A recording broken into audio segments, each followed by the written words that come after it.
Round of 16-এর শুরুতেই এমন একটা ম্যাচ যেটা নামের দিক থেকে গ্ল্যামারটাই না হলেও ট্যাকটিক্যাল দিক থেকে ভীষণ ইন্টারেস্টিং। কানাডা বনাম মরক্কো।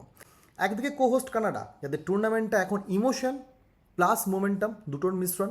অন্যদিকে মরক্কো, যারা big game structure, defensive discipline এবং ওই নকআউট কম্পোজার এর জন্য আলাদা একটা জায়গা করে নিয়েছে। কানাডার বড় শক্তি হচ্ছে হলো athleticism, vertical running, midfield intensity. Canada তো এখন সুযোগ পেলেই ট্রানজিশনে যাচ্ছে, ওয়াইড অ্যাক্রসে ওভারলোড তৈরি করছে, লেট রানার্স দিয়ে বক্স দিয়ে অ্যাটাক করছে। আমরা জানি সাউথ আফ্রিকার বিরুদ্ধে দেরিতে গোল এলেও কানাডার ইন্টেন্সিটি কিন্তু এক মুহূর্তের জন্য থেমে যায়নি। দুটো থেকে মরক্কোর শক্তি একটু আলাদা। কি আলাদা? ওরা কম্প্যাক্ট, পেশেন্ট এবং অর্গানাইজড। নেদারল্যান্ডসের বিরুদ্ধে ওরা 90 মিনিট পর্যন্ত লড়ে গেছিলো এবং শেষ মুহূর্তে ইঞ্জুরি টাইমে যে গোলটা দেয় সেই গোলের পর থেকে ওরা খেলাটাকে নিয়ে যায় ট্রাই বেকারে। এটা মানতে হবে যে ওদের মোমেন্টাম কিন্তু ওরা শেষ পর্যন্ত ওরাও ধরে রাখে এবং কোনো রকমভাবে ওরা খেলার শেপ হারায় না। হাকিমি, সাইবারি, বুনো এই তিনজনই হচ্ছে হলো মরক্কোর নকআউট ম্যাচের স্পাইন। এই ম্যাচটার কি ব্যাটেল হবে কানাডার পেস বনাম মরক্কোর ডিফেন্সিভ স্ট্রাকচার। যদি কানাডা শুরুতে টেম্পো চাপিয়ে দিতে পারে এবং যে লোকাল ক্রাউড এনার্জি যেটা লাগাতে পারে, তাহলে মরক্কোকে ডিপ ব্লক থেকে বার করতে হবে। কিন্তু মরক্কো যদি গেমটাকে স্লো করে সেকেন্ড বলে যেতে আর ট্রানজিশনে কানাডার ফুল ব্যাকসের পিছনে স্পেস খুঁজে পায়, তাহলে কিন্তু মোমেন্টাম খুব দ্রুত ঘুরে যাবে। আমার কাছে মরক্কো সামান্য এগিয়ে, কারণ নকআউট কম্পোজারে মরক্কো ইতিমধ্যেই 2022-এ সেমিফাইনাল খেলে ফেলেছে এবং ডিফেন্সিভ ডিসিপ্লিনে তারা অনেক বেশি এগিয়ে। ব্রাজিলের বিরুদ্ধে আমরা খেলাটা দেখেছি, খুব ভালো। তাই এই জিনিসগুলোকে ভেবে আমি বলতে পারি যে হিউজ ফ্যাক্টর আছে। আমি চাই কানাডার one of the best player Alfonso David শুরু করুক এবং শুরুতে যে যদি 25 মিনিট ম্যাচটাকে ক্যাওসে নিয়ে যেতে পারে, তাহলে কিন্তু এক্সট্রা টাইম পর্যন্ত যেতে পারে।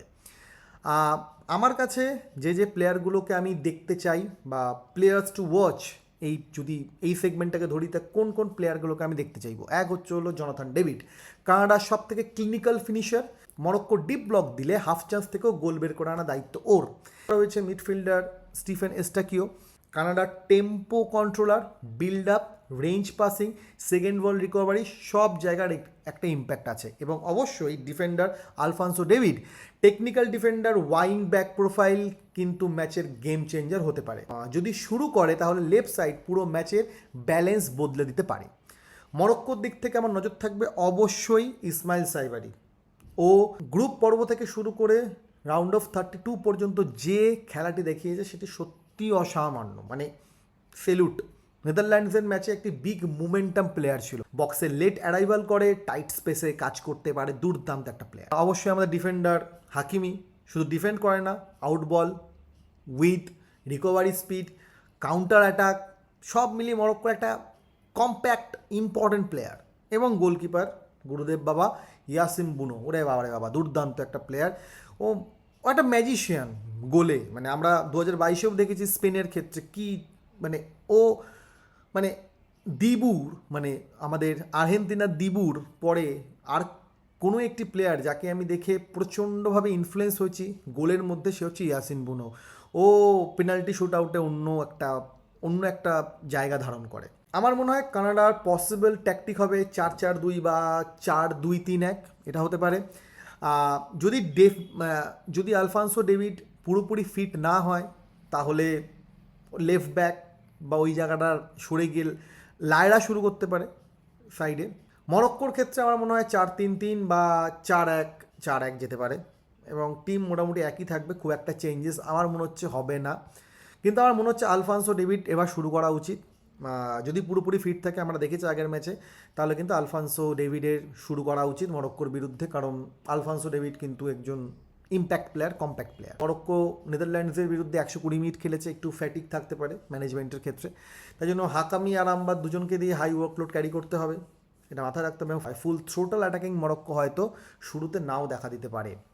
আমরা নজর রাখবো হচ্ছে হলো ডেভিস বা বুচাম্যান ভার্সেস হাকিমি, এই ব্যাটেলটার ক্ষেত্রে। আমরা আরেকটা দেখব Jonathan David versus Morocco centre ব্যাকদের যে লড়াই, সেটার ক্ষেত্রে। কারণ কানাডা খুব বেশি চান্স পাবে না, ডেভিডকে লো ভলিউম বা হাই এফিসিয়েন্সি গেম খেলতে হবে। আর অবশ্যই মরক্কোর কাউন্টার ভার্সেস কানাডার ফুল ব্যাকস। এটা মাথায় রাখতে হবে, কারণ কানাডা যত বেশি উপরে উঠবে মরক্কো ট্রানজিশনে তত কম স্পেস পাবে। যদি প্রেডিকশন বলতে হয় তাহলে আমি সামান্য হলেও মরক্কোকে এগিয়ে রাখবো, কারণ মরক্কোর এই ধরনের নকআউট গেম খেলার অভিজ্ঞতা রয়েছে। কারণ মরক্কো খেলছেও খুব সুন্দর এখনও পর্যন্ত। যদি খুব দাড়িপাল্লায় মেপে খাতায় কলমে দেখা যায় মরক্কো একটু এগিয়ে আছে, কিন্তু যেভাবে 2026-এর ফিফা ওয়ার্ল্ড কাপে বারবার বারবার অঘটন ঘটছে, তাই কিছু বলা যেতে পারে না। কিন্তু তবুও আমার প্রেডিকশন থাকবে মরক্কো হয়তো 1-0 বা 2-1 এই পজিশনে গিয়ে জিততে পারে। এবার আপনাদের কি মনে হয় কে জিতবে এবং কত গোলে জিতবে কমেন্টে জানান। আর অবশ্যই এই চ্যানেলটিকে সাবস্ক্রাইব করবেন আর ফেসবুকে দেখলে ফলো করবেন। নমস্কার।